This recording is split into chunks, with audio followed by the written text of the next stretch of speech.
Hey guys, so today I have a review of Sharp Objects by Gillian Flynn. I did recently discover that it is actually Gillian and not Jillian.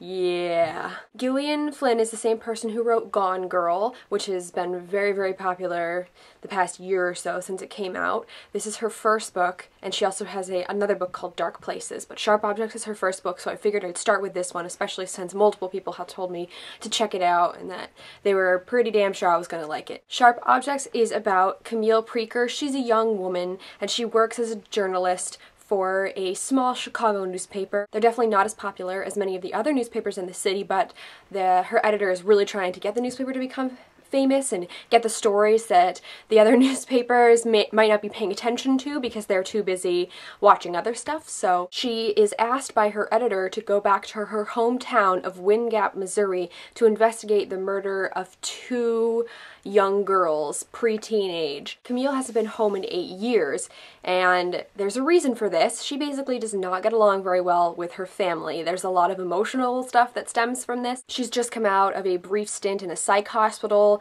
It's very obvious that she's an alcoholic. We also understand that in the past she used to cut, so she definitely had a dark past, and by going back to Wind Gap, it definitely opens up some of these old wounds.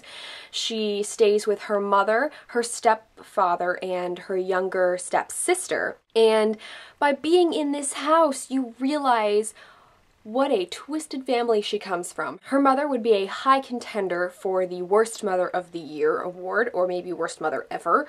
She is extremely mean to Camille. Camille is a very powerful, confident woman in the sense that when she needs to get stuff done, she gets it done. She doesn't take shit from anybody, but at the same time, when she's around people like her mother or a select other few, she has an extremely vulnerable side that comes through, and you feel badly for her because her mother is obviously a very, very horrible person, and you realize that very soon off in the book. So Camille is in Wind Gap, and she's there to help solve this murder in the sense that she's a journalist, and she's getting the story, and she's talking to people, so she gets some interesting information, but she's also bringing back these demons from her former life, and it sort of uncovers things that she thought were settled and done with. It's just, some of it is very disturbing. This is a pretty short book. It's a little over 240 pages, but it has a lot of stuff in it.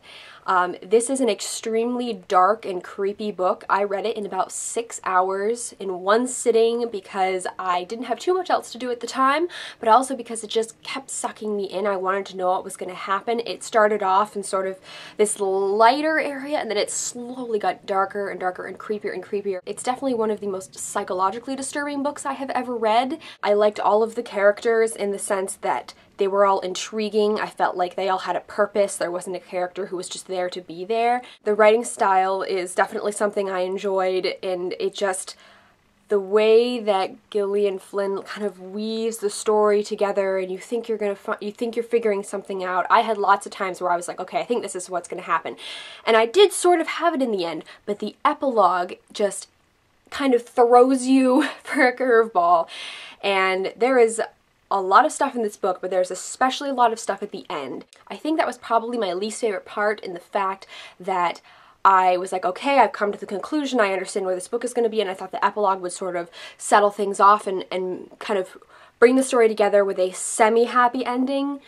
But no, not at all. It just took a turn for the even worst in the epilogue, and I kind of wish she hadn't done that, or at least made the book longer, because that was a lot to take in right at the end. Overall, I would rate this book a 5 out of 5. Definitely a dark and creepy book. I'm not someone who gets queasy easily or is easily disturbed, but this book definitely had some really creepy parts to it. They kind of like goosebumps on the skin, like, ooh, you know, you had to take a break from the book because it was just getting to you in that sense. This is what this book is like, and I think that was perfect. If you guys have read Sharp Objects, let me know. I will eventually be picking up Dark Places and eventually Gone Girl, which are her other books, but for now, I was very pleased with this one. As always, all of our links to Twitter, Goodreads, Book Depository, everything in the doobly-doo, and thank you guys for watching, and I'll see you later.